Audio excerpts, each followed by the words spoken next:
जय महाराष्ट्र मित्रांनो, तर फक्त एक मिस कॉल किंवा SMS द्वारे तुम्ही तुमचा PF बॅलन्स इथे तपासू शकता. कोणत्याही प्रकारची लॉग इन इथे करण्याची गरज नाहीये.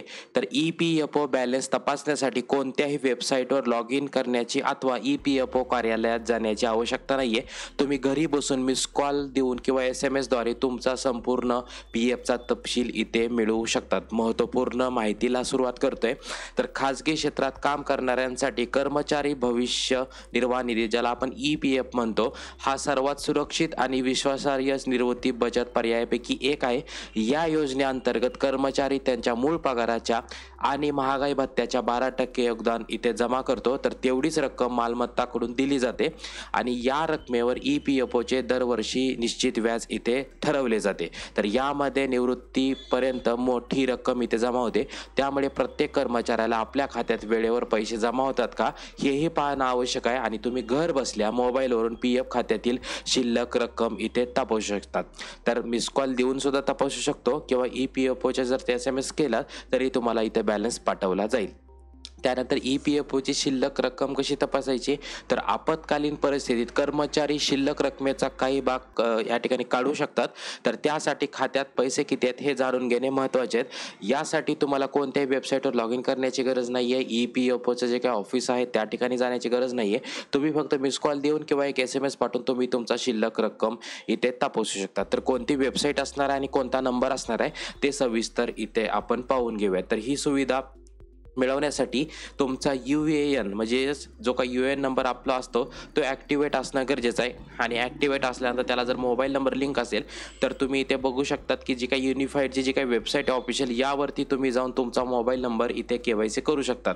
आता मोबाईल नंबर झालं, त्याच्यानंतर आपलं आधार कार्ड झालं, पॅन कार्ड झालं, बँक खाते क्रमांक ज्यांची इथं KYC झालेली आहे, ज्यांचा मोबाईल नंबर इथं रजिस्टर आहे, तर तुम्ही तिथून व्हेरीफाय करून तुमचा मोबाईल नंबर एकदा रिव्हेरीफाय इथे करू शकतात. आता नंबर बघू शकतात की कोणता दिलेला आहे. जसं की हा जो नंबर दिलेला आहे यावरती जर तुम्ही मिस कॉल दिलात तर 2 रिंग झाल्यानंतर कॉल ऑटोमॅटिकली डिस्कनेक्ट होऊन तुमचा इथे बॅलन्स दाखवला जाईल. म्हणजे PF मध्ये जी काही शिल्लक रक्कम आहे जी काही तुम्हाला काढायची आहे त्याचा फक्त या नंबरवरती जर तुम्ही मिस कॉल दिलेला आहेत तर त्या नंबरवरती जर तुम्ही मिस कॉल दिला तर तुम्हाला खात्यातील शिल्लक रक्कम इथे दाखवली जाणार. तर हा जो काही नंबर आहे त्यावरती तुम्ही मिस कॉल देऊ शकता. त्यानंतर तुमच्या खात्यातील रक्कम इथे पाहू शकतात.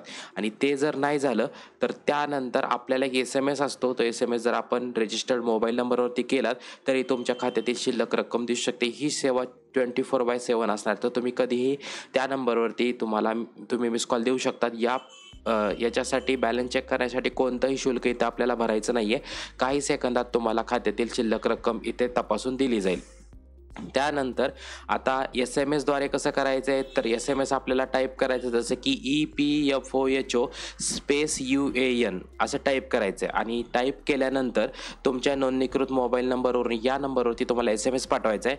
आणि तुम्ही SMS पाठवल्यानंतर तुम्ही इंग्रजीऐवजी तुमच्या भाषेतही इथे तुम्ही संदेश प्राप्त करू शकता. या भाषेच्या नावातील 3 अक्षर शेवटची जोडावं लागतील. म्हणजे आता आपल्याला मराठीमधून हा संदेश पाहिजे तर EPFOHO स्पेस तुमचा UAN आणि स्पेस MAR. ओके, हे जर तुम्ही टाईप केलं तर संबंधित ज्या काही भाषा आहेत, जर आता आपण इथे MAR केलं तर आपल्याला मराठीमधून SMS भेटेल. तसं आपल्याला जी काही भाषा आहे त्याच्या सुरुवातीचे जर आपण 3 अक्षर टाकलं तर त्या भाषेमध्ये तुम्हाला EPFOचा जो काही मेसेज आहे तो इथे तुम्हाला तुमच्या भाषेमध्ये मिळू शकतो.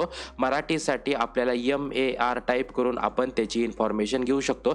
तर असे 2 पद्धती होत्या. आपण मिस कॉल देऊन सुद्धा बॅलन्स चेक करू शकतो किंवा EPFOचे जे काही टेक्स्ट मेसेज मी सांगितला तो जरी सेंड केला तरी तुमचा EPFOचा बॅलन्स इथे पाहू शकता आणि तुम्ही लॉग इन करून तुमची रक्कम इथे काढू शकतात. महत्त्वपूर्ण व्हिडिओ सगळ्यांना शेअर करायचा आणि अशाच महत्त्वपूर्ण अपडेटसाठी चॅनलला कनेक्टेड राहायचं आहे. जय हिंद, जय महाराष्ट्र.